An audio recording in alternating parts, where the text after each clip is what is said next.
There was a time they didn't just doubt you, they laughed at you. They saw your struggle, your unpaid bills, your war, not shoes, your car that stalled more than it started. They saw you chasing dreams with nothing but broken faith and empty pockets, and they made jokes out of your name. They looked at your ambition and whispered, "Who does he think he is? She really believes she's going to make it. Be realistic." And the worst part, some of those voices weren't strangers, some were family. Friends, people you wanted so badly to impress to believe in you, but instead they turned their doubt into noise, their disbelief became your soundtrack, and in your most fragile moments, you started to believe them. You started to wonder if maybe they were right, maybe you were dreaming too big, maybe this was just another fantasy you couldn't afford, maybe people like you don't get to rise, but here's what they didn't see and what they never understood. You weren't being buried in that broke season. You were being planted, and what they mistook for weakness was really warrior training, because while they were laughing, you were learning, while they were judging, you were stretching, while they were gossiping. You were growing, and now they'll have to watch you rise, not because you want revenge, not because you're trying to prove anything, but because that's what happens when faith stays longer than failure. Because you didn't just survive, you transformed. The broke version of you wasn't weak, they were willing to keep showing up even when it didn't make sense, willing to believe in something bigger than what the world could see, willing to walk through fire with no applause, no help, no safety net, and still not quit. That's not delusion, that's divine resilience. And now, the same people who laughed, they'll scroll past your wins in silence. They'll sit in rooms you're not even in just to speak your name. They'll say, "I always knew you had it in you," when they never really did. They'll pretend they clapped when all they did was criticize. Let them, because this rise isn't about them, it's about you becoming the version of yourself you were always meant to be. You don't owe them explanations. You don't owe them your stage. You don't owe them a seat at your table. You owe yourself the fullness of your potential. You owe yourself the life you were brave enough to imagine even when it cost you everything. And that life, it's here now, it's unfolding bit by bit. Step by step, dollar by dollar, belief by belief, because wealth isn't just money. It's alignment, it's clarity. It's walking in a room and knowing you deserve to be there.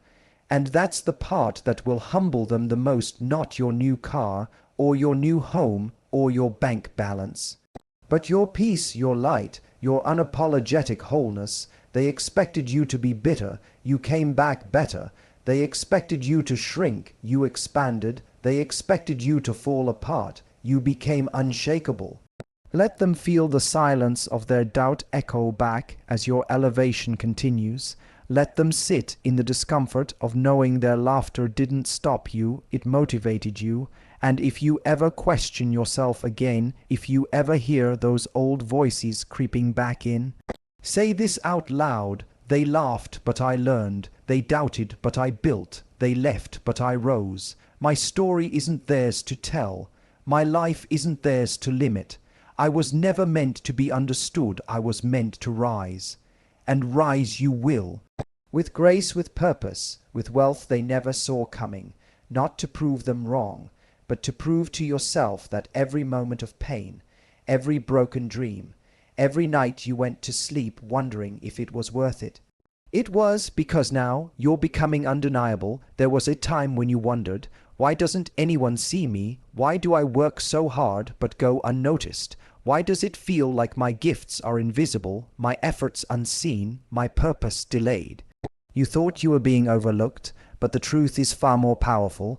You were being hidden, not rejected, not forgotten, hidden for divine protection. Because the blueprint on your life, the calling, the purpose, the impact you're meant to make, it's too valuable to be exposed before its time. If you had been seen too soon, you would have been misunderstood.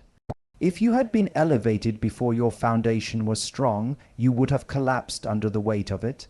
If the wrong people had access to your vision, they would have distorted it, or worse, tried to steal it. So God did what only a wise architect would do. He hid the blueprint. He shielded you while it was still being sketched. He quieted your visibility while he was upgrading your identity. He delayed the spotlight so your spirit could strengthen in the shadows.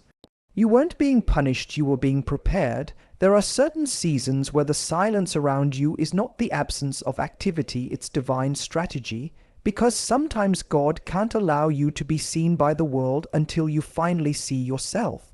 You had to heal before you were handed the mic. You had to unlearn old survival patterns before wealth could flow to you. You had to trust your value even when there was no applause. You had to walk by faith, not validation. And now the blueprint is complete, not because the plan changed, but because you did. You finally stopped begging for permission. You stopped shrinking to fit in. You stopped explaining your dreams to people too afraid to chase their own.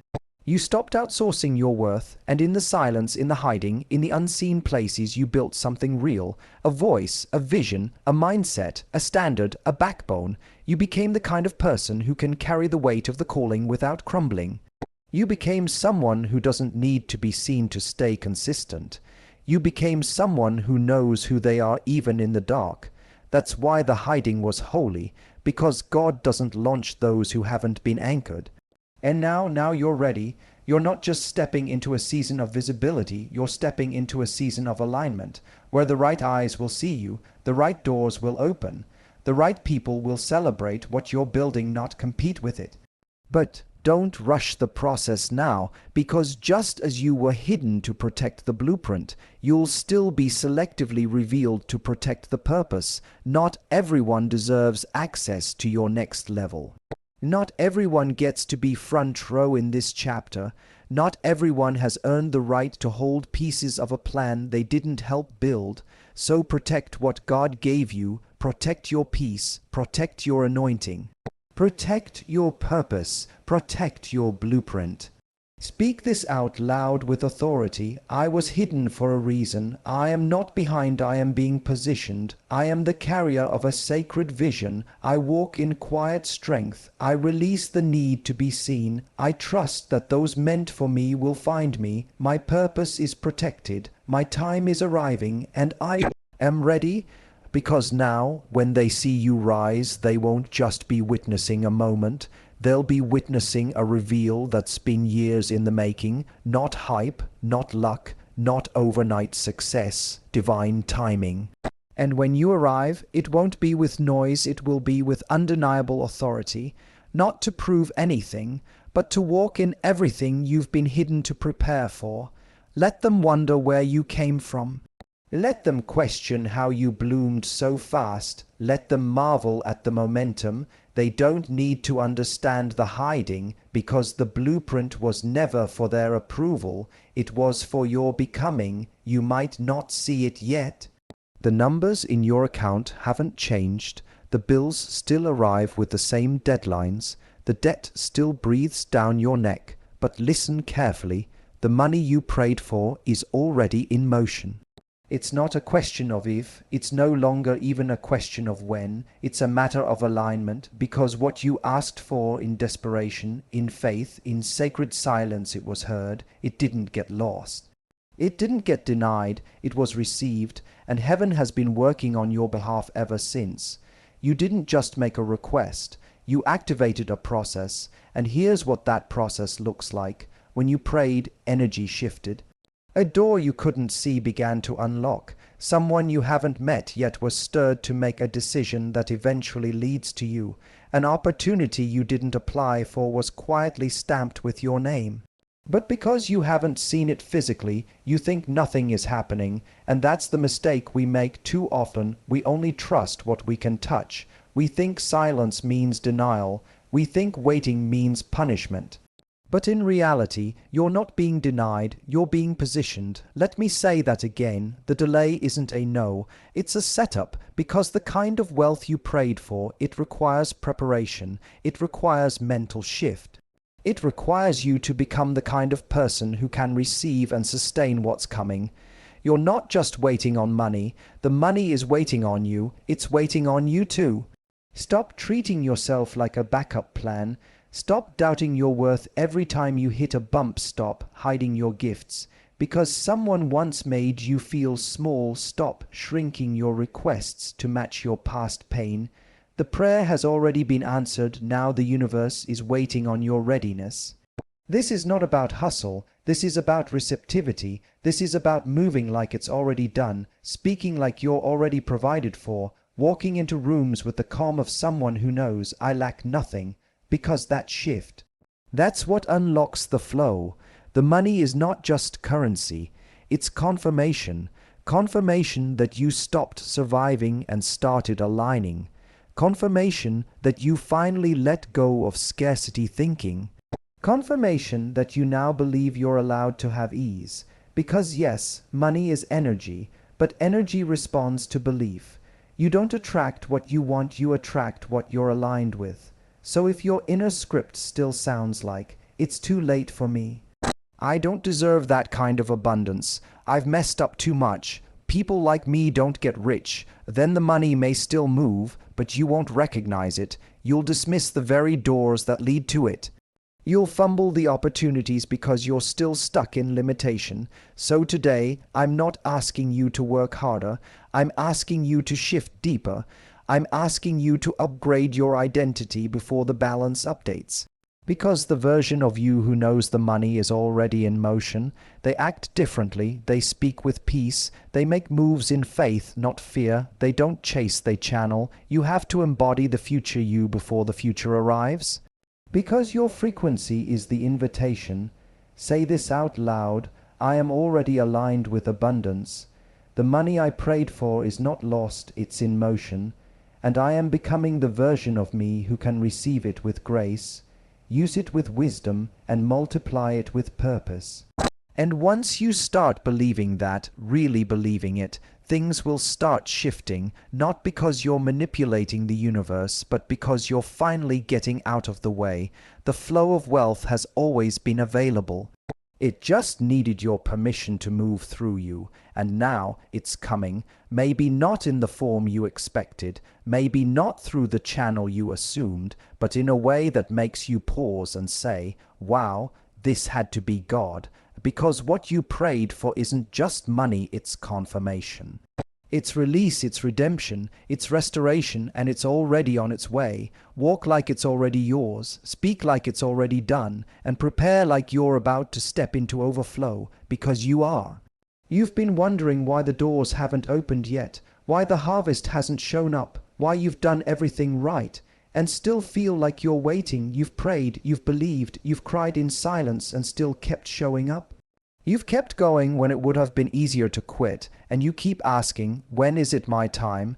Here's the truth most people won't tell you: it already is, because the moment you chose to keep believing when you had no evidence, the moment you whispered, "I still trust you," with tears running down your face, the moment you decided to act like abundance was real even when lack surrounded you, that was the down payment, not money, not status, not credentials. Faith was your entry, faith was your signature, faith was the currency heaven accepts when the world says, you don't qualify.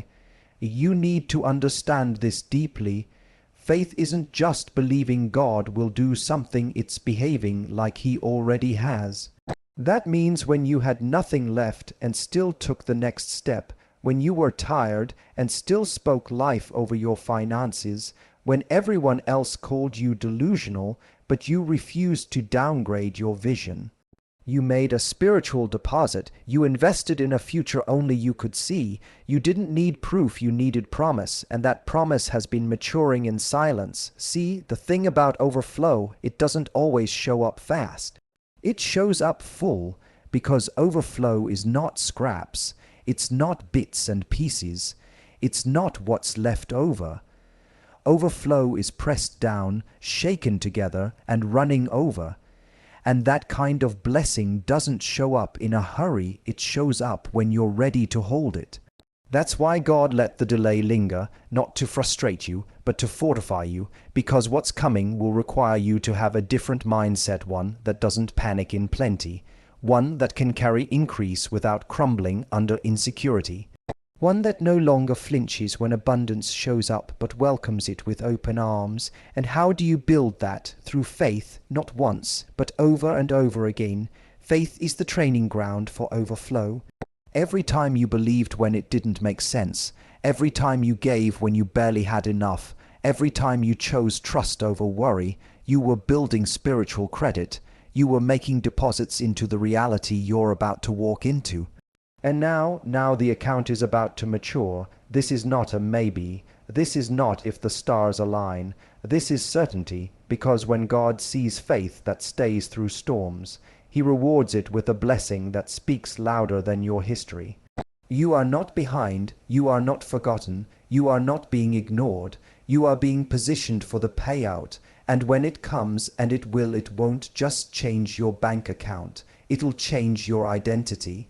Because overflow does something to your soul. It silences old fears. It heals childhood lack. It confirms everything you believed when no one clapped. It restores what people thought was lost. It proves that you weren't wrong to trust. That your faith wasn't foolish, it was foundational. So don't grow weary in the waiting. Don't let time trick you out of your truth, the money, the increase, the open doors, the financial freedom you prayed for. It's on the way because your faith sent the invitation, and you won't have to chase it. It will find you, because faith makes you a magnet for what you were once a match for in prayer.